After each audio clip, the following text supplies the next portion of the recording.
Hi అండి, అందరికీ నమస్తే. Welcome to Mukunda vlogs. ఈరోజు అయితే నేను దేవుని కడప చూపిస్తున్నాను చూడండి. ఈ దేవుని కడపలో నేను బ్రహ్మోత్సవాలు స్టార్టింగ్ రోజు వచ్చానమాట. ఇక్కడ చూడండి, మొదటగా అయితే విశ్వేశ్వర స్వామి దేవాలయం ఉంది, ఆ తర్వాత విఘ్నేశ్వర స్వామి దేవాలయం ఉంది చూడండి. ఈ ఆలయ ప్రాంగణంలో ఉండే వినాయక విగ్రహానికి నిలువునామాలు ఉండడం ఒక ప్రత్యేకమైన విశేషం అండి.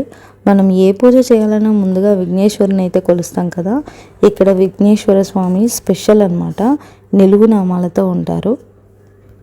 దేవుని కడప క్షేత్రమే ఒక ప్రత్యేకత. ఎందుకు అంటే తిరుమలకు తొలి గడపగా ప్రసిద్ధి చెందినదనమాట.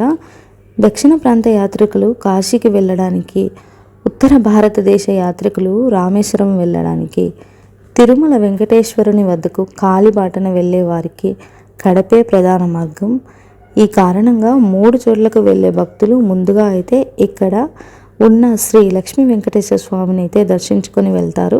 అలానే పక్కనే ఉన్న శ్రీ సోమేశ్వర స్వామిని కూడా దర్శించుకుంటారనమాట. ఈ 3 క్షేత్రాలకు వెళ్ళేవారు ఖచ్చితంగా తొలి గడప అయిన దేవుని గడప దగ్గరికి వచ్చి శ్రీ లక్ష్మీ వెంకటేశ్వర స్వామిని దర్శించుకుంటారు. తాళ్లపాక అన్నమాచార్యులు మన వెంకటేశ్వర స్వామిని సేవించి కడప రాయుడని తన కీర్తనలు కీర్తించారండి. ఆయన ఈ దేవుడి పైన 12 కీర్తనలు అయితే రాశారనమాట. అలానే పూర్వము ఒక ఆచార్యుడు పలుమార్లు తిరుపతి స్వామిని దర్శించి ఆయననే స్మరించి కాలం గడుపుతూ ఉండేవాడు. కానీ ముసలివాడు కావడంతో తిరుపతికి వెళ్ళలేక స్వామిని ప్రార్థించక ఆ దేవదేవుడు ఆ భక్తుడిని దర్శనం ఇచ్చాడనమాట. అతని ఆరాధనలు అందుకున్నాడు.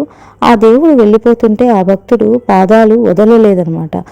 ఇంకా ఏం కావాలి అని అడగగా, స్వామి మీరిక్కడే ఉండండి, మా పూజలు అందుకోండి, ఇక్కడ నాలాంటి భక్తులు ఎందులో ఉన్నారు అని వేడుకుంటే ఆ దేవుడు కడపలోనే శ్రీ లక్ష్మీ వెంకటేశ్వర స్వామి అయి వెలిశారు అని కొంతమంది భక్తుల విశ్వాసం అన్నమాట.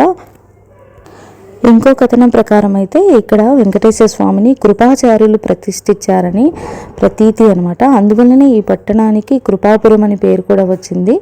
ఈ కృపాపురమే కాలక్రమంగా కడపగా మారినట్టు చెప్తూ ఉంటారు. అలానే ఇక్కడ బీబీ నాంచారమ్మ ముస్లింలు ఆడపడుచు కావడం వలన ఈ ఆలయానికి ముస్లింలు కూడా వస్తూ ఉంటారు. వెంకటేశ్వర స్వామి దేవి అయిన బీబీ నాంచారమ్మ ముస్లింల ఆడపడుచు అనమాట.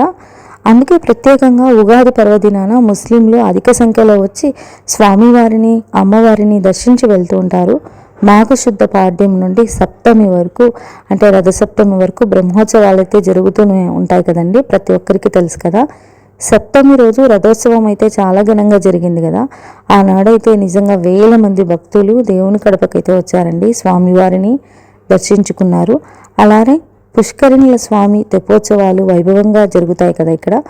ఏటా ధనుర్మాసంలో ప్రత్యేక పూజలు నిర్వహిస్తారు.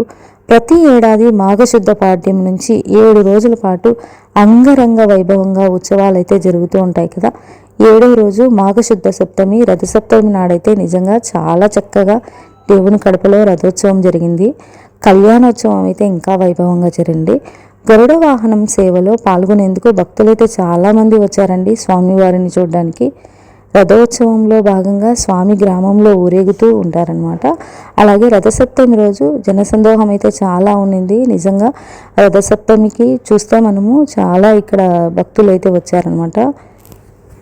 అలానే రథసప్తమి రోజు అయితే జనసందోహం మధ్య స్వామి రథాన్ని కులమతాలకు అతీతంగా లాగడం మత సామరస్యాన్ని నిదర్శనం అండి. నిజంగా శ్రీ లక్ష్మీ వెంకటేశ్వర స్వామి ఇక్కడ కొలువై ఉండడం, మన దేవుని కడపలో కొలువై ఉండడం నిజంగా మన అదృష్టం. ఇప్పుడు ముందుగా బ్రహ్మోత్సవాలు జరుగుతున్న సమయం కదండి, ప్రతి ఒక్కరూ ఇక్కడికి వచ్చి ముందు చూస్తున్నారనమాట. ఇక్కడే కళ్యాణం కూడా జరుగుతుంది. ఆ తర్వాత ఇక్కడ చూసారు కదా, మొత్తము లైటింగ్స్ ఇవి అన్నీ ఎలా ఉన్నాయో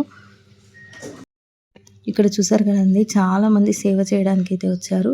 ఇంకా భక్తుల రద్దీ అయితే కొనసాగుతూనే ఉంది స్వామివారిని దర్శించుకోవడానికి. ఇలాంటి వీడియోస్ కోసం మన ముకుంద ఛానల్ని అయితే సబ్స్క్రైబ్ చేసుకోండి. Thanks for watching Mukunda vlogs.